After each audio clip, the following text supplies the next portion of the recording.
Et si on se faisait un beignet aux pommes?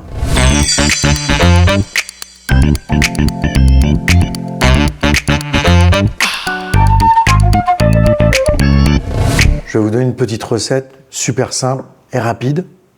Et une petite astuce pour que la pomme soit cuite et que le beignet soit pas trop coloré. Normalement, toutes les recettes à peu près de pâtes à beignet sont les mêmes. On est sur 250 g de farine, 10 à 11 g de levure chimique. Ça correspond à un petit sachet. Hein. Ça fait à peu près 11 g un petit sachet. Une pincée de sel. Dans les préparations sucrées, on n'hésite pas à mettre du sel. On a 100 g de sucre. Je vais mettre 50 g, environ, hein, je ne suis pas très précis, 50 g de sucre dans ma base de farine. Et les autres 50 g, je les garde pour serrer mes blancs d'œufs, pour aérer mon appareil à beignet. On va faire un petit puits. On va mélanger, hein, donc c'est farine, levure, sucre, voilà.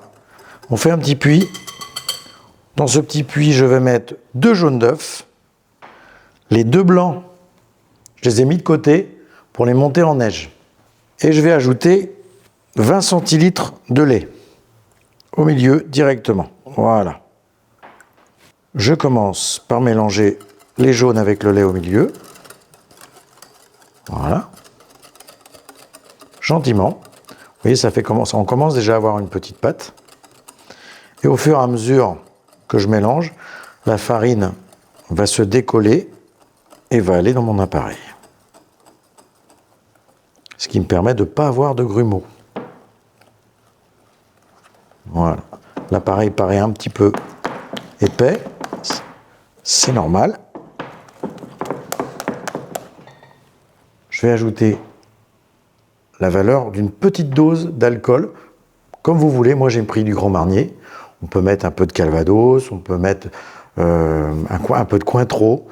Je trouve que ça donne un petit peu de goût à la pâte à beignet. Puis c'est important que ça ait du goût, la pâte à beignet, parce que sinon, il n'y a aucun intérêt. Hein. Si c'est que de la farine et du sucre, voilà. Et on va mettre un petit peu de bière. Comme dans la pâte à crêpes, un petit peu de bière. On va mettre,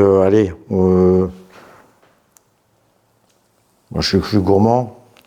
Ça va me permettre de détendre un tout petit peu en plus mon appareil, qui est un peu ferme. Voilà.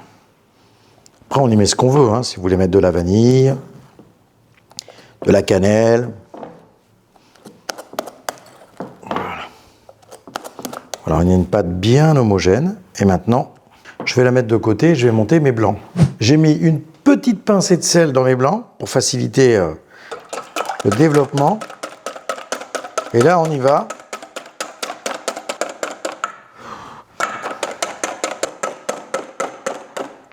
Voilà. Là, on commence à voir les blancs, vous voyez, qui sont un tout petit peu fermes. À ce moment-là, on va ajouter le sucre. Les 50 g de sucre que j'ai mis de côté tout à l'heure. Et on continue. On va les serrer, ces blancs. Il faut qu'ils soient un peu plus fermes. Voilà, ça fait le ruban. On va encore un petit peu. Surtout pas trop monter, parce qu'il faut qu'il se mélange bien avec l'appareil. Donc là, on a presque le bec, ça fait le ruban, c'est parfait. Je les mets de côté et je vais chercher mon appareil à beignet.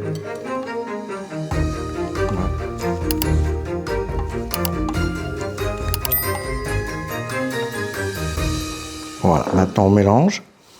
Bien incorporer les blancs.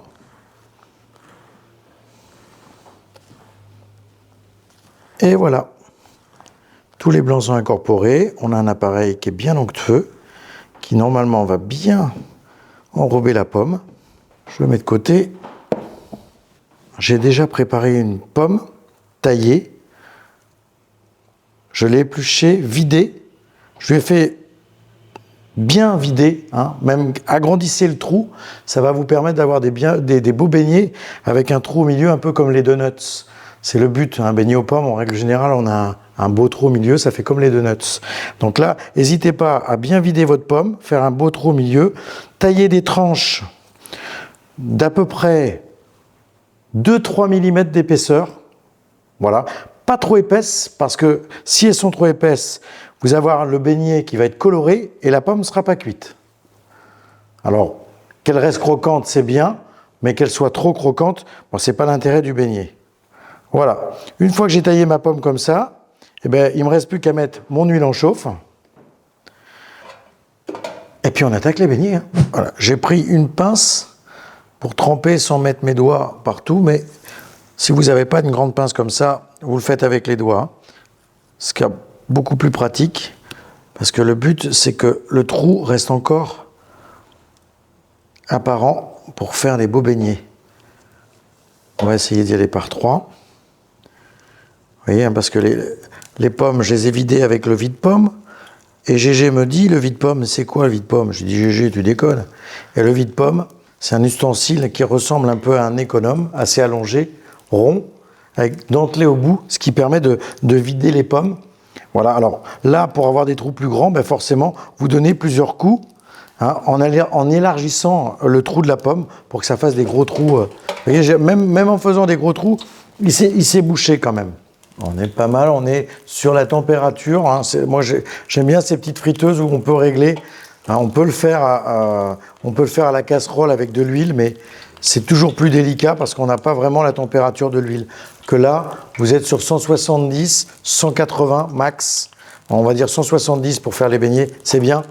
Ça permet de ne pas brûler. Voilà, je laisse cuire mes beignets.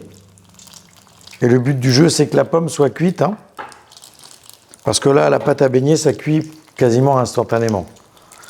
Donc moi, ce que je veux, c'est que la pomme à l'intérieur, elle soit encore un petit peu croquante, mais 90% cuite.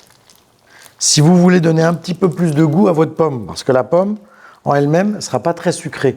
Là, pareil, il y est, mais la pomme, elle n'est pas très sucrée. Si vous prenez une pomme golden, on est sur un taux de sucre justement très raisonnable. Si vous voulez l'aromatiser un peu, sucrez-la avant, et mettez aussi, si vous voulez, de la vanille, de la cannelle. Comme ça, ça va donner un petit côté parfumé à votre pomme. Ça peut rajouter un petit peu de saveur. Voilà. Ah, voilà, on commence là. On a des beaux donuts. Ah non, c'est des beignets. Je teste. Je sors mes beignets. Voilà. Je sens que là, j'ai une toute petite résistance. C'est cuit.